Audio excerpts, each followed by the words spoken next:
Digitisation के इस दौर में क्या मुमकिन है बिना इंटरनेट के रह पाना? आज देश में डिजिटाइजेशन की लहर दौड़ गई है। हर हाथ में डिजिटल पावर आ गई है। ये योजना वास्तव में तेज गति की इंटरनेट सेवा के साथ साथ गांवों और ग्रामीण क्षेत्रों को जोड़ने और खास तौर पर भारत के ग्रामीण इलाकों में वृद्धि और विकास को सुनिश्चित करेगी। लेकिन क्या प्रधानमंत्री जी का ये महत्वाकांक्षी प्रोजेक्ट देश को विकसित कर पाएगा? आइए जानते हैं आज के हमारे एपिसोड में। नमस्कार, मैं हूं नमिता सचदेव। बिजनेस इनसाइड में आप सभी का बहुत बहुत स्वागत करती हूं। नव वर्ष की शुरुआत हो चुकी है और उम्मीद करते हैं कि नव वर्ष आप सबके लिए खुशियों भरा रहा हो। आप सबने बहुत एंजॉय किया होगा नए साल में, और इसी उम्मीद के साथ हमारी सरकार ने भी बहुत सारी नई स्कीम्स भी लॉन्च की हैं, बहुत सारी एप्लीकेशंस भी लॉन्च की हैं। उन्हीं के बारे में हमेशा हम बात करते हैं अपने शो में। और आप तो देख ही रहेंगे, पिछले कुछ एपिसोड्स में हमने नोटबंदी के ऊपर बात की है, डिमोनेटाइजेशन की वजह से जो चेंजेस आए हैं इकोनॉमी में, उसके ऊपर हमारी बातचीत रही है, और कैशलेस इकोनॉमी पर हर तरफ जोर दिया जा रहा है। तो प्रधानमंत्री जी के द्वारा जो ये योजनाएं लॉन्च की गई हैं, सरकार की तरफ से जो मदद मिल रही है या स्कीम्स आई हैं डिजिटल इंडिया की तरफ देश को बढ़ावा देने के लिए, वो क्या है और उन पर और गौर फरमाने के लिए, आप तक सही इंफॉर्मेशन पहुंचाने के लिए हमारे मार्गदर्शक हमारे साथ हैं। क्योंकि कोई भी योजना ना तब तक सही तरीके तक हम तक नहीं पहुंचती है जब तक हमें सही मार्गदर्शक नहीं मिलते हैं। तो आज हमारे शो पर वो हैं जिन्होंने देश को नया दृष्टिकोण दिया है, जिनकी कहीं हर बात सिग्नेचर होती है। जी हाँ, the ocean of knowledge, philanthropist, the show mentor Shri Sunil Kumar Gupta. आइए उनका स्वागत करते हैं। सर, आपका बहुत बहुत अभिनंदन आपके अपने शो में। जी नमस्कार। सर, हम आजकल देख रहे हैं कि सरकार का पूरा जोर है कैशलेस इकोनॉमी की तरफ, और हम देख रहे हैं डिमोनेटाइजेशन से बहुत सारे चेंजेस हुए हैं। तो डिजिटल इंडिया बनाने के लिए, पूरी तरह से लोगों को डिजिटल रूप से सशक्त करने के लिए सरकार क्या क्या चीजें कर रही है? देखिए, सरकार ने बड़ी अच्छी योजनाएं लाई हैं। जी। पहले लग रहा था जब नोटबंदी हुई थी कि नोटबंदी हो जाएगी तो 50 दिन के बाद क्या होगा, कैसे होगा, लोग कैसे बिगर पैसे के काम होगा और कैसे डिजिटल होगा, कैसे पेमेंट का सिस्टम डिजिटाइज होगा। तो अब हम देख रहे हैं कि बड़ा स्मूथ हो गया है। अगर हम देखें तो सरकार ने बहुत सारी नई योजनाएं बनाई सिर्फ इस बात को बढ़ावा देने के लिए कि आप डिजिटल तरीके से पेमेंट को करें। जी। मतलब कि जो हार्ड करेंसी थी वो जो डिजिटल करेंसी में कन्वर्ट हो रही है अब धीरे धीरे, तो आप उसी के द्वारा पेमेंट करें। अच्छा। तो उसके लिए बहुत सारी सुविधा दी गई है। जैसे पेट्रोल पंप पे अगर आप डिजिटली पेमेंट करते हैं तो आपको छूट मिलती है 75 पैसे की। और यदि आप मान लीजिए कोई टोल पे कोई पेमेंट करते हैं उसमें भी आपको छूट मिलती है। और 2000 तक की कोई और पेमेंट करते हैं तो उसमें सर्विस टैक्स नहीं लगता आपके ऊपर। साथ ही सरकार ने किया है कि 1 लाख गांवों को चुना है जिसमें कि 2 मशीन, पीओएस मशीन दिए जाएंगे, जिसे हम बोलते हैं कि जो पीओएस मशीन बोलते हैं, पॉइंट ऑफ सेल मशीन बोलते हैं, वो 2 दी जाएंगी 1 लाख गाँव में। तो जिससे कि पूरे देश में, पूरे देश का हर गांव, हर शहर, हर बच्चा, हर व्यापारी, हर जन उसको इस्तेमाल कर सके और उसके माध्यम से पेमेंट कर सके। अब जो नई योजना है सरकार की, एक नया ऐप सरकार ने लॉन्च किया है जिसका नाम है भीम, BHIM, जिसे हम बोलते हैं भारत इंटरफेस फॉर मनी। और ये बाबा भीमराव अंबेडकर जी के नाम पे रखा गया है। तो ये ऐप एक ऐसा ऐप है जिसके द्वारा अब पेमेंट करने के लिए आपको ना किसी इंटरनेट कनेक्शन की जरूरत है, ना स्मार्टफोन की जरूरत है, ना नॉर्मल फोन की जरूरत है। आपके पास कोई भी फोन नहीं हो, कोई भी इंटरनेट नहीं हो, तब भी आप पेमेंट कर सकते हैं।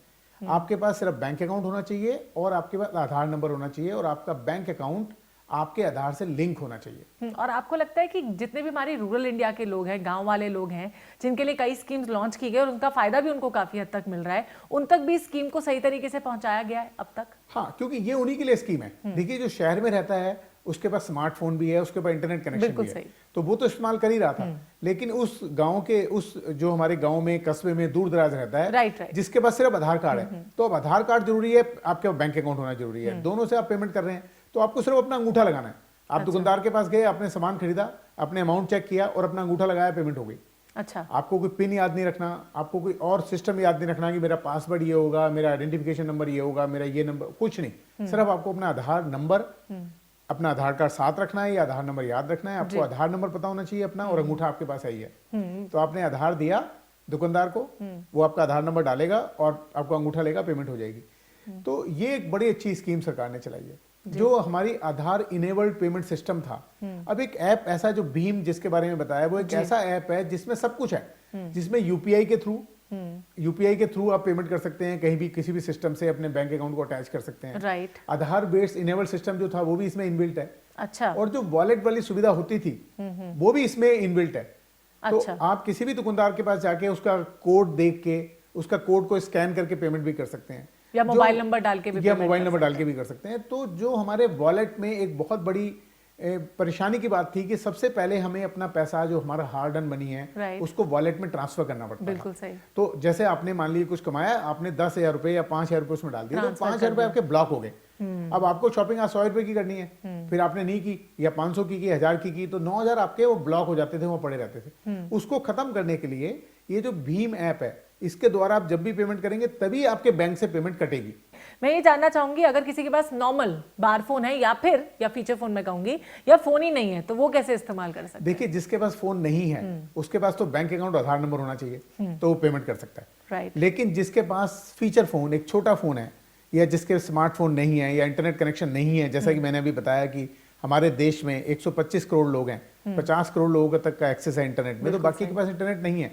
उसके लिए जो सरकार की योजना है, हमारा जो प्लेटफॉर्म है जिसे हम बोलते हैं नेशनल यूनिफाइड यूएसएसडी प्लेटफॉर्म, अच्छा। जो हमारी सरकार ने, जो हमारा एक कॉर्पोरेशन है जिसे हम national payment corporation of India बोलते हैं, और हमारे देश में जितनी भी टेलीकॉम कंपनी हैं, जो जीएसएम बेस्ड टेलीकॉम कंपनी हैं, जैसे हमारे आपके मोबाइल हैं, वो सब जीएसएम बेस है। तो इन दोनों ने मिलकर एक नया बनाया है। उस बेस में क्या होता है कि आपके पास कैसा भी फोन हो, अगर आप उससे एक नंबर डायल करते हैं जिसे हम बोलते हैं *99#, राइट, तो एक विंडो खुल जाती है और उसके द्वारा आप पेमेंट कर सकते हैं। अच्छा। वो पेमेंट सिस्टम या वो जो स्ट्रक्चर सिस्टम था उसे यूएसएसडी बोलते हैं, अनस्ट्रक्चर्ड सप्लीमेंट्री सर्विस डेटा। ये सर्विसेज पहले भी थी, लेकिन अब इसे फाइनेंशियल में अब हम इसे इस्तेमाल करने लगे हैं। ये टेलीकॉम के साथ मिलकर बनाई जाती है, जो हमारे देश में बड़ी सक्सेसफुली इंप्लीमेंट हो गई है और लॉन्च हो गई है। जी हाँ सर, आपने बहुत इंटरेस्टिंग बताया, और यहाँ पे सर से ये भी जानेंगे कि यूएसएसडी आखिर क्या है, इससे सिंप्लीफाइड तरीके से आप कैसे पेमेंट कर सकते हैं, और क्या स्कीम्स हैं जिससे डिजिटल इंडिया को बढ़ावा मिल सकता है। फिलहाल रुक रहे हैं एक ब्रेक के लिए, जल्द हाजिर होंगे, आप कहीं मत जाइए। क्या हम कर सकते हैं कि कैश की प्रॉपर्टीज रखें लेकिन उसे डिजिटाइज कर दें, वो पैसे। तो ये जो ऐप भीम आया है, ये हमारे देश में ही बना है, सरकार ने इसको बनाया है, और हमारी जो national payment corporation of India है उसने इसको डेवलप किया है। क्या आप कोई नया व्यापार करना चाहते हैं, या फिर अपने चलते हुए व्यापार में कोई बिजनेस टिप्स जानना चाहते हैं, तो देखिए हमारी खास पेशकश बिजनेस इनसाइट सुनील कुमार गुप्ता जी के साथ, हर शुक्रवार सुबह 9:30 बजे सिर्फ डीडी नेशनल पर।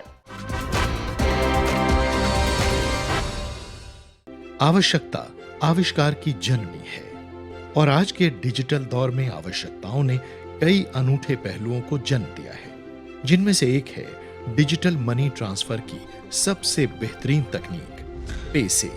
हाथ में कैश हो न हो, फिर भी ट्रांजैक्शन चुटकियों में। एक ऐसी तकनीक जिसमें आपका साक्षर होना जरूरी नहीं है, बस अंकों और रंगों की पहचान होनी चाहिए।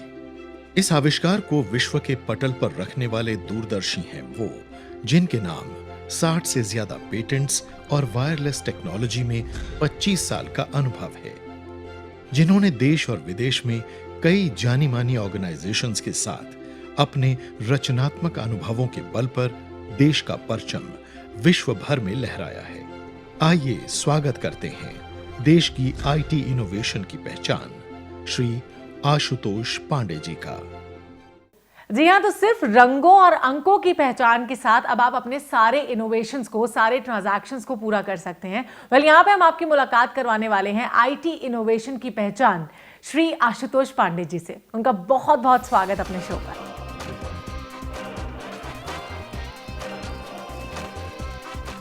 तो नववर्ष में आपका बहुत बहुत स्वागत करना चाहूंगी सबसे पहले अपने शो पर, और साथ साथ ये भी जानना चाहूंगी सर आपसे कि जैसे डिजिटल इंडिया अभियान चल रहा है हमारे देश में, हर तरफ ऑनलाइन पेमेंट्स हो रही हैं, नई नई टेक्निक्स लॉन्च हो रही हैं, पैसे अगर मैं हिंदी में बात करती हूँ और पे सिक्योर अगर मैं इंग्लिश में बात करती हूँ, तो ये एक ऐसी एप्लीकेशन है जिसके थ्रू इंटरनेट के बिना भी ट्रांजैक्शन की जा सकती है। कैसे? पैसे जब हमने स्टार्ट किया 2013 में, तो ये था कि पहले हमने देखा कि ऐसी कौन सी टेक्नोलॉजी पहले हो चुकी है जो कि डिजिटाइज हो चुकी है और उसकी वजह से डेमोक्रेटाइजेशन हो गया है। डेमोक्रेटाइजेशन का मतलब कि गांव-गांव में वो पहुंच चुकी है। राइट। तो वो देखते हुए हमने निकाला कि म्यूजिक जो है, गाने जो हैं, पहले सीडी में आते थे, कैसेट में आते थे, और कभी आप जाइए रिमोट एरिया में तो गांव में 2 या 3 गाने ही सुनाई देते थे। बिल्कुल सही। आज आप जाइए तो लेटेस्ट गाना गांव में सुनाई देता है। वो डिजिटाइजेशन का कमाल था। तो हमने कहा क्या हम कैश के लिए भी ये चीज़ कर सकते हैं। वहाँ से ये कॉन्सेप्ट स्टार्ट हुआ। तो जब हमने कैश देखा, हमने कहा कि लोग कैश क्यों यूज़ करते हैं, कैश ऑफलाइन काम करता है। बिल्कुल सही। दूसरा फायदा ये है कि कैश आप एक दूसरे को दे सकते हैं। मेरी माँ मुझे कैश देके जा सकती है जब वो घर छोड़ के जाएगी, राइट, लेकिन वो एक मर्चेंट ट्रांजैक्शन नहीं है, वो कंज्यूमर मर्चेंट ट्रांजैक्शन नहीं है। जो डिजिटल टेक्नोलॉजी जनरली बनी हुई है आज तक, उसमें एक मर्चेंट होता है जिसके हम कहते हैं पॉस मशीन जिसके पास होगी, और एक कस्टमर होता है जिसके पास कार्ड होता है। आमतौर पे लोग बाग एक दूसरे को कैश देते हैं। तीसरी चीज, जब कैश का ट्रांजैक्शन होता है तो उसमें कोई कमीशन नहीं लगता है। बिल्कुल सही। तो ये चीजें देखते हुए हमने कहा क्या हम कर सकते हैं कि कैश की प्रॉपर्टीज रखें लेकिन उसे डिजिटाइज कर दें, वो पैसे हैं। ब्रेक में जाने से पहले हम यूएसएसडी के बारे में बात कर रहे थे। आपको नहीं लगता कि कहीं ना कहीं यूएसएसडी टेक्निक भी इसी तरह से काम करती है? इसमें जो टेलीकॉम कंपनी है ये आपको सारी सुविधा देती है। ये टेलीकॉम कंपनी और हमारी national payment corporation of India, इन दोनों का जो एग्रीमेंट है उसके तहत जब इस पे आप आते हो तो विंडो खुल जाती है जी। वो जो विंडो खुलती है वो national payment corporation of India की खुल जाती है। बिल्कुल। और वो आपको सारी सुविधाएं देता है कि आपने क्या करना है। सबसे पहले अपना बैंक सिलेक्ट करते हैं, राइट। उसके बाद फिर आप क्या करना है, आपने पेमेंट करना है, बैलेंस देखना चाहते हो अपना सिर्फ, ओके, या आप पेमेंट करना चाहते हो। तो पेमेंट के 3 माध्यम है। सबसे पहला कि जिसको आप पेमेंट कर रहे हो उसका आपके पास MMI पिन है, मतलब उसका मनी मोबाइल IP आपके पास है। मनी मोबाइल IP से क्या हाँ, मतलब क्या होता है कि एक आप आइडेंटिफिकेशन बना लेते हैं अपना एक, आपको आइडेंटिफिकेशन तो बनाना ही पड़ेगा। वो आइडेंटिफिकेशन अगर आपके पास है, ये इस पे बन जाएगा आपके मोबाइल पे। जब आप सबसे पहले उसको डायल करते हैं तो उसके लिए भी आप एक SMS कर सकते हैं जिससे कि आपको वो आपके पास MMI पिन आपका आ जाता है। अच्छा, और M पिन भी आ जाता है। तो वो आपकी एक पहचान हो गई, या मोबाइल नंबर आपकी एक पहचान हो गई। तो आपको वो पता होना चाहिए, या जिसके अकाउंट में आप पैसा ट्रांसफर कर रहे हैं उसके बैंक का एक हमारे यहाँ सबसे शुरू से सुविधा है, उसे हम बोलते हैं इंडियन फाइनेंशियल सर्विस कोड, कि हर बैंक का यूनिक होता है, वो हर ब्रांच का यूनिक होता है। तो आपके पास या तो वो कोड हो जिसे हम IFSC कोड बोलते हैं, और उसका बैंक अकाउंट हो, तो आप आराम से पैसा ट्रांसफर कर ही सकते हैं, फिर कोई दिक्कत नहीं है। उसका आइडेंटिफिकेशन जो है उसका मोबाइल नंबर ही है, तो उसके आपके पास वो होना चाहिए अगर वो मोबाइल बैंकिंग इस्तेमाल करता है। तो उसके बाद आप इसको पेमेंट कर सकते हैं। अच्छा, इसको जब आप इसमें पेमेंट करते हैं तो आखिर में आपसे वो अपना एक पिन पूछता है, जो पिन आप ही के पास होता है सिर्फ। अच्छा, उस पिन को डालते हैं आप जब, तो आपको पेमेंट होती है। यहाँ पे मैं बहुत इंपॉर्टेंटली आपसे भी जानना चाहूंगी सर कि किस तरह से पैसे को यूज करना है, यानी जो मशीन, अभी कुछ देर पहले हम बात भी कर रहे थे उसके बारे में, कैसे उस मशीन को यूज करना है और कैसे वो जो कार्ड है उसे टैप करना है अपने फोन पे, जिससे कि ये जो ऑप्शंस हैं वो हमारे सामने खुल जाती है। देखिए, हमने इसको जो बनाया है तो मैंने आपको बताया कि कैश का जैसे फ्लो बनाया है। तो हमने कहा आज लोग कैश को कैसे विड्रॉ करते हैं, या तो बैंक जाते हैं या ATM में जाते हैं, अपना ATM कार्ड उसमें लगाते हैं, पिन नंबर डालते हैं और उनको फिजिकल कैश मिल जाता है। बिल्कुल। तो हमने कहा अगर डिजिटाइज करते हैं तो फिजिकल कैश की जगह उनको डिजिटल कैश मिल जाएगा। बिल्कुल सही। तो उसी तरह से अब वो जब डिजिटल कैश मिलेगा तो ये तो वर्चुअल है, ये हवा में है, तो कहाँ रहेगा। इसलिए हमने डिवाइस बनाया। अच्छा, इसको हम पर्स बोलते हैं। जब हम उसको पहले ले गए मार्केट में तो कई लोगों ने कहा भैया हमको तो ना महीने में 2 बार ही तनख्वाह आती है, अच्छा, या 2 बार ही पैसा आता है, तो ये रिसीव वाला बटन अगर हटा दो और सस्ता कर दो तो बहुत अच्छा रहेगा। अच्छा, उसको देखते हुए फिर हमने अब ये कार्ड बनाया है। तो कार्ड में हमने ये कर दिया है, जैसे मेट्रो कार्ड होता है या ये अपना दिल्ली में मदर डेयरी का कार्ड है, या फूड कोर्ट वगैरह में जाइए तो वहाँ वो मॉल में कार्ड बनाते हैं, तो उस तरह का कार्ड बना दिया है जिसको कि आप टॉप अप कर सकते हो। टॉप अप वर्ड हमने इसलिए दिया क्योंकि गांव में भी वो मोबाइल टॉप अप जानते हैं कि कैश दो और मोबाइल फोन में मिनट चार्ज हो जाता है। तो उसी तरह से आप कैश दीजिए और ये कार्ड में उतने पैसे जो हैं रुपए जो हैं वो पैसे बन के टॉप अप हो जाते हैं। अच्छा, यहाँ पे एक और चीज आपसे जानना चाहूंगी, जैसे मैंने शुरुआत में कहा था कि रंगों और अंकों को ध्यान में रख के अब आप ट्रांजैक्शन कर सकते हैं, इससे क्या मतलब है? जब हम गांव में गए तो हमने लोगों से पूछा भैया आप कैसे, मतलब क्योंकि क्या है कि लिटरेसी 3 तरह की होती है। एक न्यूमेरिक लिटरेसी होती है, एक अल्फा न्यूमेरिक होती है और एक डिजिटल होती है। न्यूमेरिक मतलब मैं नंबरों को, अंकों को पहचान सकता हूँ, अल्फा मतलब मैं शब्दों को भी जान सकता हूँ, और डिजिटल है कि मैं अब कंप्यूटर वगैरह को चला सकता हूँ।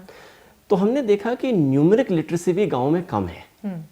तो हमने उनसे पूछा भैया आप ये 100-500 का नोट किस तरह से देखते हो, कैसे पहचानते हो इन्हें? उन्हें सर एक तो साइज से पहचानते हैं सबकी साइज अलग अलग है राइट। और दूसरा रंगों से पहचानते हैं। हमें एक शून्य शून्य समझ में नहीं आता है, तो उसको देखते हुए जब हमने ये बनाया अपना डिवाइस, तो जहाँ जो मेन फंक्शन थे उनको हमने रंग दे दिए। हाँ के लिए हरा, ना के लिए लाल, जी।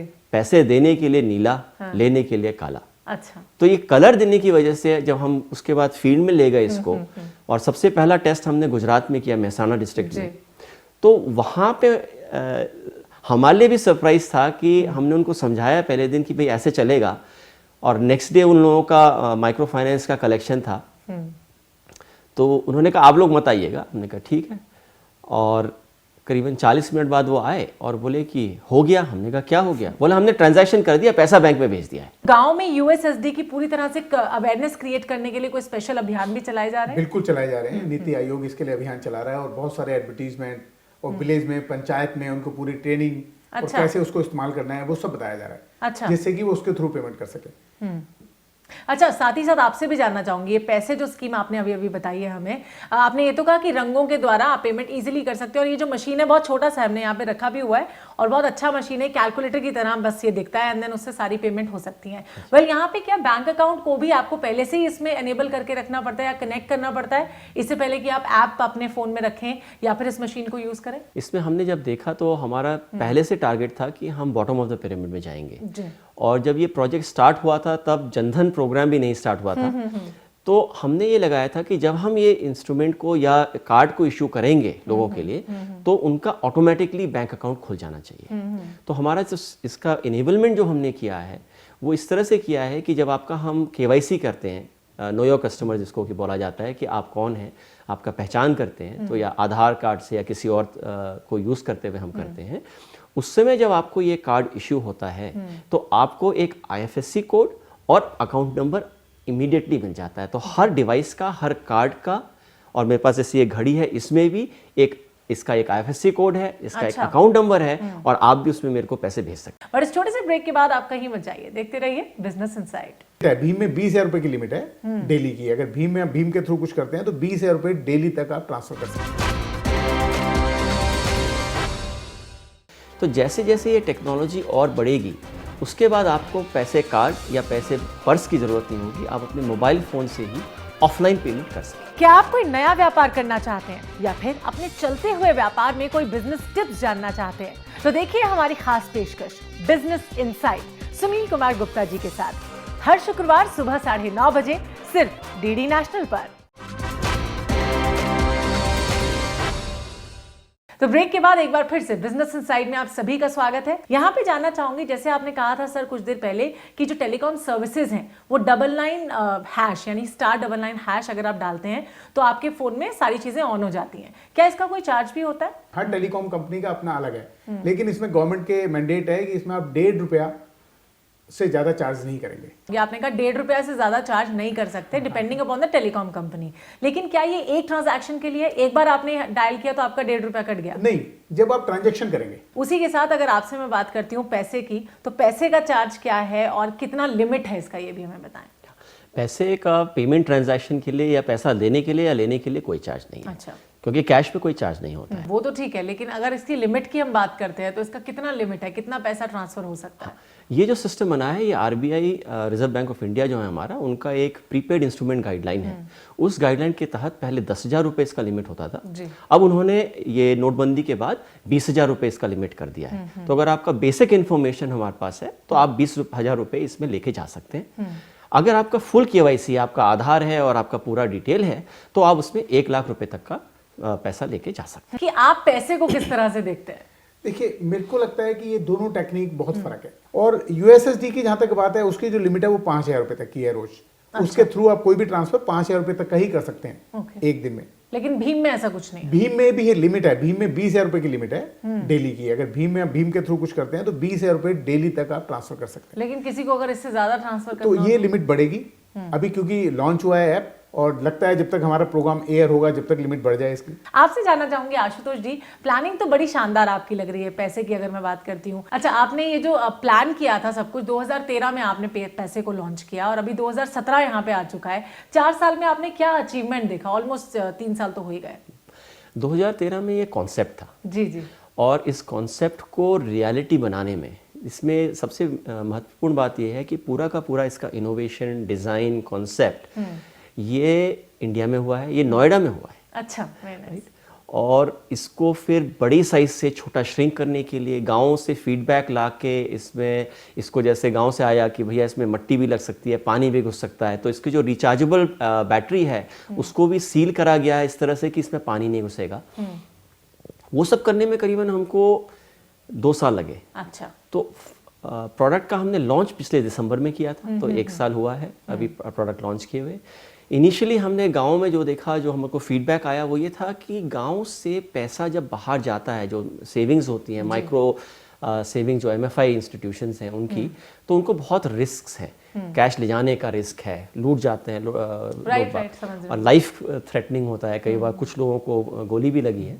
तो हमने उस एरिया में फोकस किया और वहाँ पे हमारा काफ़ी सक्सेस हुआ है। इस सिस्टम से 10 करोड़ रुपए से ज़्यादा जो है मूव हो चुका है, प्रोडक्ट मैच्योर हुआ है। अब डिमोनेटाइजेशन की वजह से हमने जो है B2C मतलब बिजनेस टू कंज्यूमर और कंज्यूमर टू कंज्यूमर, जो कि फाइनल हमारा गोल था, उसको स्पीड अप कर दिया है। अच्छा, आपसे भी जानना चाहूंगी सर यहाँ पे कि आप भी अपनी कोई राय अगर देना चाहते हैं। जैसे पैसे के बारे में हमने बहुत सारी चीजें जानी है आशुतोष जी से, जो आपको लग रहा हो कि कहीं ना कहीं कुछ कमी है जिसको और इम्प्रूव किया जा सकता है। देखिए, मुझे लगता है कॉस्ट बहुत ज़्यादा है। जो दुकानदार होता है, उस दुकानदार की, जो छोटे कस्बों में दुकानदार हैं, उनकी इतनी आमदनी नहीं होती कि वो 4000 की मशीन एक साथ अफोर्ड कर सके। बिल्कुल सही। गवर्नमेंट ऑफ इंडिया ने जो भी POS मशीन हमारी लगा रहे हैं हम गाँव में, उसमें मैंडेट दिया है बैंक को कि आप 100 रुपये महीना से ज़्यादा चार्ज नहीं करेंगे। अच्छा, ऐसा भी है। तो उसमें क्या होता है कि आदमी को वो इनकम में से कटता रहता है, वो उसके एक्सपेंस हो गया। लेकिन 4000, और जब नई टेक्निक आ गई है, तो मुझे लगता है जरूर आपको कोशिश करनी चाहिए कि इसकी मशीन की कॉस्ट बहुत कम हो, क्योंकि आपका एम मशीन से पैसा कमाना नहीं है, आपका एम पैसे ट्रांसफर करना है और ट्रांजैक्शन करना है। तो ये कॉस्ट बहुत कम होनी चाहिए। जैसे सर ने कहा, सरकार ने जब बैंकों को बोल दिया है कि 100 रुपये महीने से ज्यादा नहीं लीजिए, हम भी 100 रुपये से कम ही लेते हैं। हमारी कोशिश है कि हमारे देश में हर व्यक्ति के पास आधार कार्ड जरूर हो। बिल्कुल सही। तो यदि सबका आधार कार्ड हो और सबका बैंक अकाउंट हो, तो ये एक ऐसा सिस्टम बनाना चाहते हैं कि जिसके पास आधार कार्ड, बैंक अकाउंट है, उसको कुछ नहीं चाहिए। हाँ, लेकिन जो दुकानदार हमारा होगा, जिसके पास वो मशीन लगी होगी, उस मशीन में भी अब एक छोटी मशीन आ जाती है जिसको थंब रीडर बोलते हैं हम। थंब रीडर की एक छोटी मशीन आ जाती है जो POS में भी लग जाती है और बाकी डिवाइस में भी लग जाती है। तो उससे क्या होगा कि आधार की ट्रांजैक्शन करने में और सुविधा हो जाएगी। और जो भीम ऐप है हमारा, ये उसी को सिंप्लीफाई करने के लिए अभी तक जितनी भी योजनाएं थी आपकी, जैसे हमारे देश में UPI चल पड़ा था कि UPI के थ्रू आप सब बैंक से कनेक्ट करके ट्रांसफर करो। आधार इनेबल्ड पेमेंट सर्विस थी कि भाई आधार में जाओ, एक माइक्रो ATM होगा, या जो POS है उसके नीचे कार्ड रीड होगा, उसके थ्रू पेमेंट करो। या फिर था वॉलेट थे हमारे। सबको मिला के एक ऐसा ऐप बनाया गया है जो बिगर इंटरनेट के भी चलता है, जिसमें आप सामान खरीदने के लिए आपको वॉलेट की तरह काम करता है, लेकिन पेमेंट आपके अकाउंट से करता है सीधा। आपको किसी वॉलेट में पैसे स्टोर करने की जरूरत या ब्लॉक करने की जरूरत नहीं, या ट्रांसफर भी नहीं करना। ये आपके डेबिट क्रेडिट कार्ड की तरह भी चलता है। मतलब इसमें सारी सुविधाएं, इस ऐप के थ्रू आप वो सब काम कर सकते हो जो अभी तक हम बहुत सारे अलग अलग जो हम बताते थे कि बहुत सारे मोड हैं, आप USSD के थ्रू करो, UPI के थ्रू करो, आधार इनेबल्ड के थ्रू करो, या इंटरनेट बैंकिंग के थ्रू करो, वो सारे एक ही ऐप में विच इज भीम आ गए हैं, जिसका नाम भीम है। डॉक्टर भीमराव अंबेडकर के नाम पर इसका नाम दिया। जी हाँ, बिल्कुल उन्हीं के नाम पे इसका नाम दिया चलिए, तो गया। बड़ी अमेजिंग बातें हमने यहाँ पर की हैं, लेकिन आज मैं आप दोनों का धन्यवाद यहाँ पे इसलिए नहीं कर रही हूँ क्योंकि हम आपको अगले एपिसोड में फिर से ये बताने वाले हैं। जिस तरह से बात की आपने कि बड़े सारे कंफ्यूजन्स हो गए थे ना कि ई-वॉलेट भी है, मोबाइल बैंकिंग भी है, नेट बैंकिंग भी है जिसके थ्रू आप पेमेंट्स कर सकते हैं, ऑनलाइन भी है, ऑफलाइन भी है, इन सबका एक तोड़ है which is called Bhim. Bhim के बारे में बात करेंगे और ये इन सबसे किस तरह से डिफरेंट है, क्या की फीचर्स हैं इसके, ये भी आपको बताएंगे, और साथ साथ पैसे के बारे में भी और बहुत सी बातें जानेंगे, और वो ऑनलाइन मोड से किस तरह से डिफरेंट और किस तरह से अच्छा आपके लिए साबित होगा, ये भी बात करेंगे। पर आज नहीं, अपने अगले एपिसोड में। टिल देन, अगर आप कोई मैसेजेस हमें भेजना चाहते हैं, कुछ सजेस्ट करना चाहते हैं शो में चेंजेस के लिए, या फिर अगर आपके मन में कोई भी सवाल है, तो बेझिझक होकर आप हमारे ईमेल आईडी पे भेज सकते हैं, या फिर जो नंबर्स आपकी टीवी स्क्रीन पर फ्लैश हो रहे हैं, SMS करके भी आप उन पे अपने मैसेजेस जरूर भेज सकते हैं। फिलहाल दीजिए इजाजत, आप सब खुश रहिए, मुस्कुराते रहिए और देखते रहिए बिजनेस इनसाइड। नमस्कार।